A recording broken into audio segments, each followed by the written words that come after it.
What's up guys, it's Forza Memories. In today's video, I'm going to go over my picks for the top 8 most forgotten cars in Forza. These 8 cars have earned their place on the list thanks to either getting little votes in the Forza forum for removed cars that need to return at Forza, or by becoming obsolete, so players would rather use more powerful and newer cars. Many of these cars were top of their class in at least one Forza game before becoming obsolete and forgotten or being outclassed by newer cars. With that being said, let's start for number 8. At number 8, we have the Spada Coda Trunca. The Coda Trunca last appeared all the way back in 2011 in Motorsport 4. Underneath the Coda Trunca lied a 7-liter naturally aspirated V8 that outputs 621 horsepower and 531 pound-feet of torque.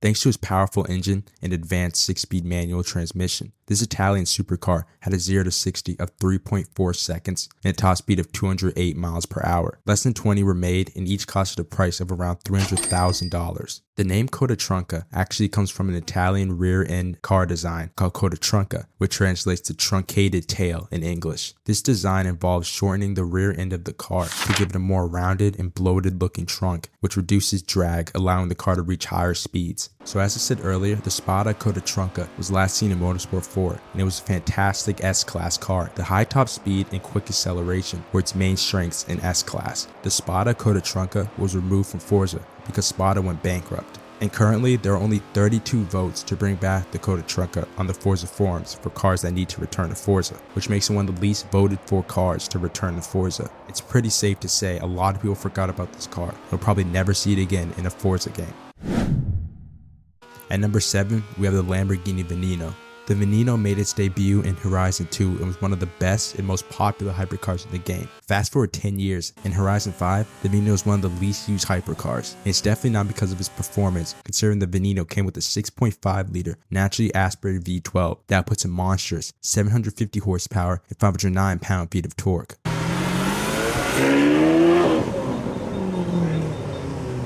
The issue with the Veneno in Horizon 5 is that it's very expensive for the performance level, costing almost 5 million credits, which is somehow still cheaper than it is in real life. Since only 12 Venenos were ever made, the price of one in 2024 is $10 million. The reason why the Veneno was popular in Horizon 2 was because it was a new car that looked unique and performed extremely well. Once people saw that its performance was not as good as newer cars like the Jesko or Brabham, then people thought it wasn't worth spending the millions of credits for it, so less and less people bought it and used the Veneno, causing it to become obsolete. At number 6, we have the Chrysler 300 SRT8. The Chrysler 300 was last seen in Motorsport 7. It's pretty odd that it has become such a forgotten car in both Forza and in real life, considering it houses a 6.4 liter Hemi V8 that outputs 470 horsepower and 470 pound-feet of torque.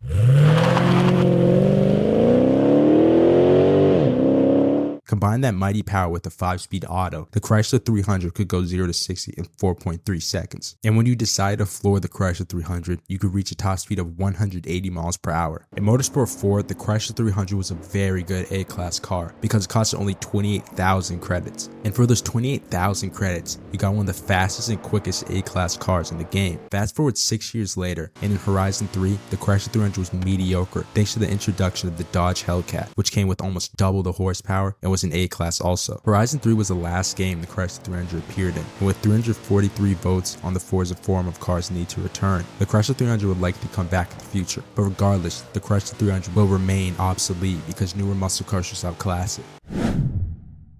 At number 5, we have the 2010 Spyker C8 Laviolette LM85. The Spyker C8 last appeared in Motorsport 4 and was a really good sports car. Under the hood of the Spyker C8 lied the 4.2 liter naturally aspirated V8 from the Audi R8 that outputted 400 horsepower and 345 pound-feet of torque.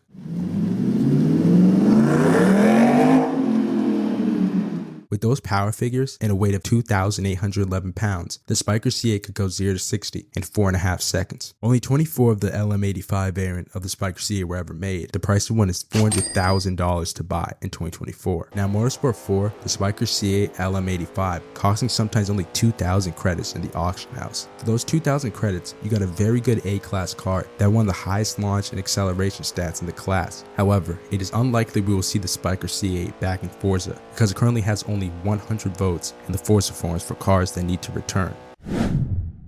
At number 4, we have the 2012 Aston Martin V12 Zagato. The Aston Martin V12 Zagato last appeared in Motorsport 7 and was super underrated for its performance. The V12 Zagato came packed with a 5.9-liter naturally aspirated V12 that produced 511 horsepower and 420 pound-feet of torque.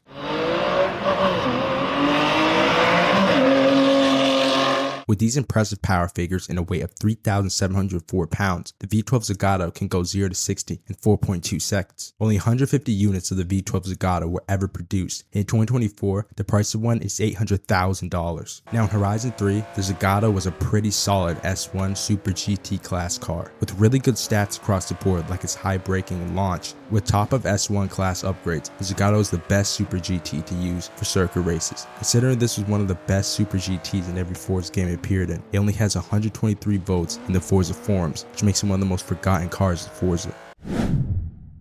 At number 3, we have the Robbie Gordon number 7 Speeds Energy Drink Stadium Super Truck. Geez, that was a mouthful to say. The Super Truck only appeared in Horizon 2 through the Storm Island expansion. It is so forgotten that it doesn't even have a page on the Forza forum to vote for its return, which is such a shame because this truck was a damn demon thanks to its massive 5.5-liter naturally aspirated V8 that outputs 600 horsepower and 516 pound-feet of torque.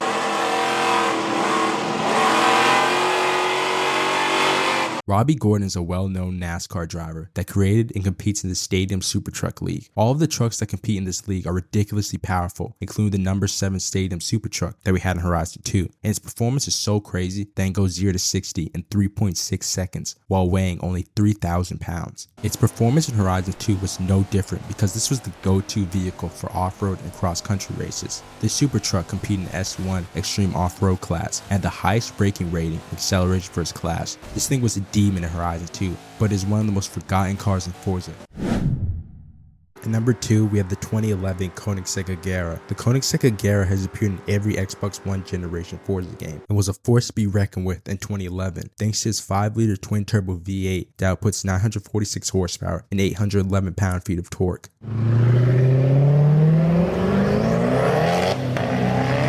Combine those power figures with the 7-speed dual clutch transmission, the Agera could go 0 to 60 in just 2.8 seconds, while being able to reach a top speed of 250 miles per hour. 946 horsepower in a rear-wheel drive mid-engine car was nothing short of insanity. In Horizon 2, it was truly insane. Once you tamed this 946 horsepower beast, you were rewarded with a monster in the S2 hypercar class. The Agera was surprisingly easy to corner with at high speeds, unlike its predecessor, the Koenigsegg CCXR, which was a pain to control in Horizon 1. Fast forward 10 years, the 2011 Koenigsegg Agera is nowhere to be seen in any hypercar or S2 class races, thanks in part to the existence of the Koenigsegg Agera RS, which is a more powerful and faster version of the base model Agera. And unlike other base models of cars in the game, the Agera does not have a wide body or any unique customization options aside from a roof box. The existence of the RS variant is the reason why the Agera has become an obsolete and forgotten car in Forza. At number 1, we have the 2012 Eagle Speedster. The Eagle Speedster has appeared in Horizon 1, 4, and 5, and essentially a classic ride with modern technology. Using a modified body of the Jaguar E-Type, the Speedster is powered by a 4.7-liter naturally aspirated inline 6 that produces 330 horsepower and 340 pound-feet of torque.